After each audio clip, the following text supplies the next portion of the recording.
This is the new Mizuno Fly High, and it's a bit like a tank. It's big, it's strong, and boy, does it hit some missiles.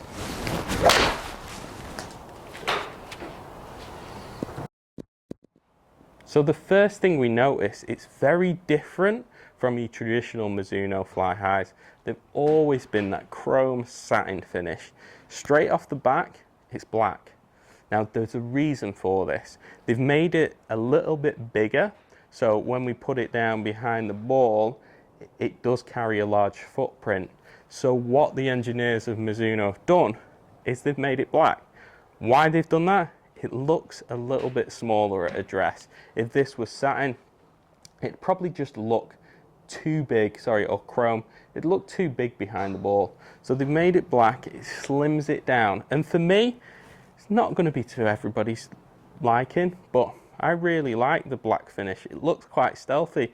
This is actually my own 2-iron because I play it, so spoiler alert, it's very good. And what I've done is I've actually painted it all black, so it looks pretty cool. I've got black grip, black shaft, and it's stealthed out. It's a very cool little looking club. So in terms of looks, I'll be honest with you, some people are going to love it, some people are going to hate it. Personally, when I put it down behind the ball, it gives you a lot of confidence. It's quite a big looking club. The only little gripe I'd have with it is because it's so big, the hosel looks quite small. So I'd actually like them either to thin out the back or make the hosel a little bit chunkier. And then the grey face, that'd just look so much cleaner if it was all black. It looked very, very cool. So I'm a fan of the looks. Some guys won't be, but you know what, looks don't really matter if it performs well. So we'll hit a few shots and see how this club actually performs, and if it does what it says on the tin. Okay, so first thing we noticed, like I said, I quite like the look of it from behind the ball. One thing that I will say is Mizuno don't pitch this as a 2-iron. I've got 2-iron here. It's more of like a driving iron. It looks different, it feels different, and it doesn't perform as an iron would. It's a Fly High. It's a different category of club. It's almost like in between a hybrid and an iron. Now, I'll hit some shots, try and hit some different shapes and see how it performs. So for me, I like this club for links golf, when it's windy, something that I can hit off the tee and keep it in play. Hit little low stingers. I'm not really going to use it for going into greens. However, this little thing maybe can be used to hit into greens. So let's hit a few shots. I'm going to hit a few stock ones and let's see how it performs.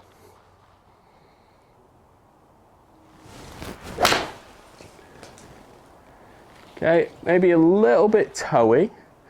So did draw a little bit, but it's doing what I want it to do. 222 carry, it's rolling out, a little bit of a draw. I mishit that, but that's my sort of number for a 2-iron, 220, 230 stock swing.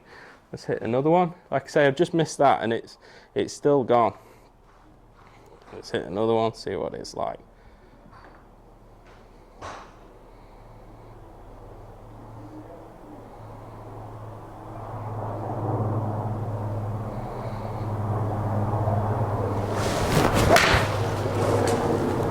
So that one felt a little bit more out of the middle. Just closed the club face a little bit. But again, 220 carry, pretty consistent. And I don't mind that little draw because it's gonna really trot on when it lands. And especially, say this is a driving iron, that's what I want it to do. So I'll try and step on this, give it a little bit more.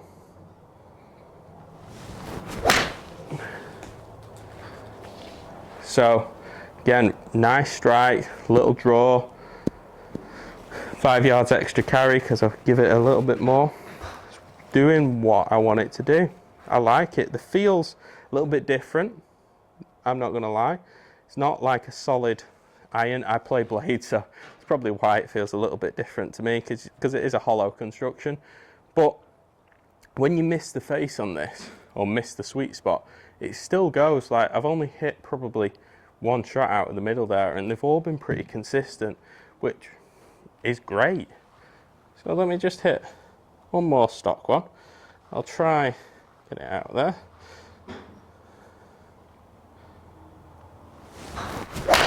So I've nearly missed that. This will be a real test. I've properly bottomed that off the club. That was nearly a shank, to be honest with you. It's still gone a 203 and carried out, what, nearly 230? So I like that. That's playable. So I want to test it a little bit now. I'm going to hit some little shots, see how versatile this is. First shot, let's try and hit a little low one, little bullet. Down the fairway, windy day. It's not going to carry very far, but hopefully it'll roll out. Let's see if it can do it. I struggle a lot with this shot with the newer 2 irons.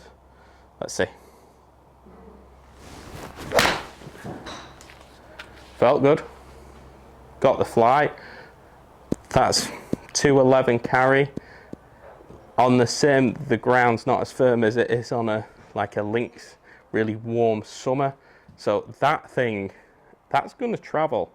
Little pitchy swing, it's getting out there. That's going to be, on the sim, it's 238 total. If we set the ground firm, that's going to go. It's going to be a really good little shot that we can play when it's quite firm and bouncy and we just want to keep it in play. Great little club. So let's try the opposite. Go up in the air. I don't think this is a club that I'd use for like parkland golf courses where we need to get it up in the air, hit it into a green on a second shot. But let's see, does it do that? I'd be very surprised. Let's hit it.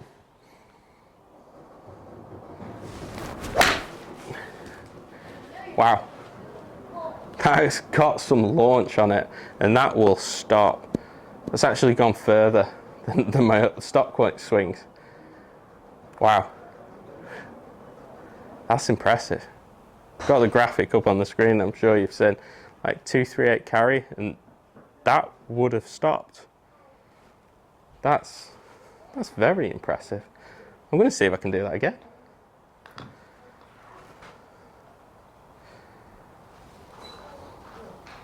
Okay, high one again. Let's see if it performs. I almost want to try and miss one just to see if it still goes. Okay, I missed that. Yeah, that is off the planet.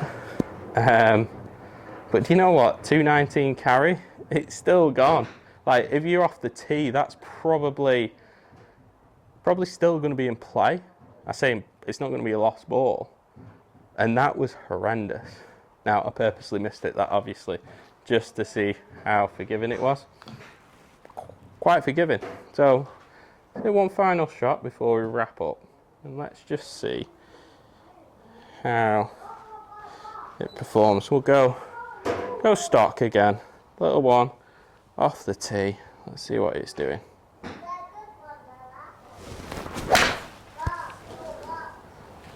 A little bit draw. I like that drawy shot, like I said. I can aim that out to the right, draw it on links ground, and it really gets out there. Let's see what 230 carry, 231 carry, spins nice number. We're not getting super high flight. Can hit the high one, like we've seen. 255 rollout. Very, very good club. Do you know what actually I'm going to do? I'm going to hit 5 or 6 and let's see what this thing can do. See what we can get out of it. Right, 5 golf balls. I'm just going to hit this hard as I can. See how much distance we can actually get out of this thing. Probably not what we do on the golf course, but it's fun just to see.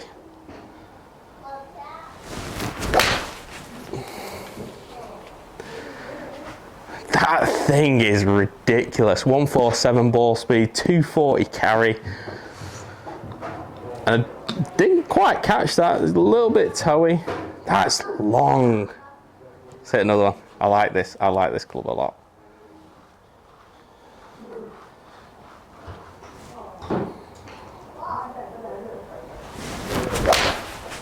Again, a little bit off the bottom.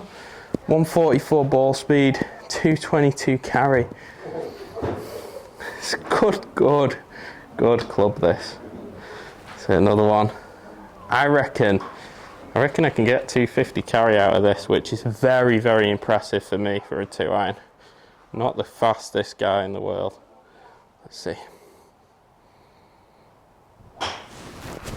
Oh, felt that on the way back. That was such a bad swing. Can we ignore that? Yeah, that's what happens when you're going full throttle it. 250, can I get 250 carry out of it? 250, let's see.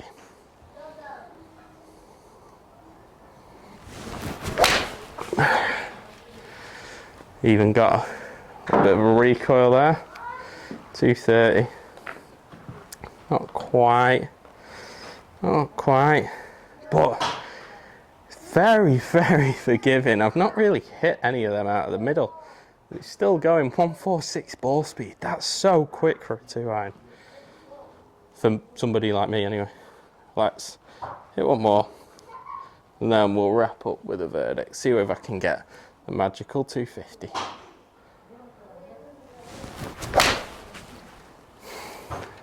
Please, please. 238 carry. 148 ball speed. Which for me, like, that was my driver speed not that long ago. 148. So that's pretty impressive. What's total? Let's have a look on the sim. 258. That's great club off the tee. So let's have a look at the standard swings, look at the numbers, and wrap this review up. So we'll go over the numbers of the stock swings, see what it's like, see if I'm right to keep it in my bag. So in terms of ball speed, 140.8 is the average. Standard deviation 3.1. So that's pretty decent. There's not a lot of variation, which for something this hot is usually pretty good. You usually find like real jumps, and there's not a massive jump around there. I like that. Launch angle averaging 9.7. That's a nice window for me to start that 2-iron out. Nice little flat ball flight. Backspin averaging 2.6. Always say take the number on the bottom of the club, times it by 1,000, and then add about 500. So 2,500 I'd kind of like for a 2-iron. That's bang on. Side spin, well, we hit a few skewy ones left, which again is my shot shape. I don't mind that. I will aim out to the right with something like this just to get the maximum roll out of it. Carry, a couple of bad ones in there, but carry 222, which is about right. I'd normally carry my 3-iron about 210, 220. This comes out a little bit flatter, so it's going to roll. So it's doing what it should do. And then total 244. Now it's not super long, but for me, yeah, that's a good little get it in play club. 244. I've got one where I went out a little bit harder, 255. That's going to be fantastic, especially around links land. Like links course, that's really going to jump. That's going to pop out maybe 270, 280. I like this club a lot. I think it's the right decision to put it in my bag. I'd really recommend anyone testing this club if you're looking for a 2-iron or that gap between your 3-wood and your irons. I'd recommend it. It's a fantastic club. Really good. Just you'd have to get over the black if you don't like that. But yeah, great club.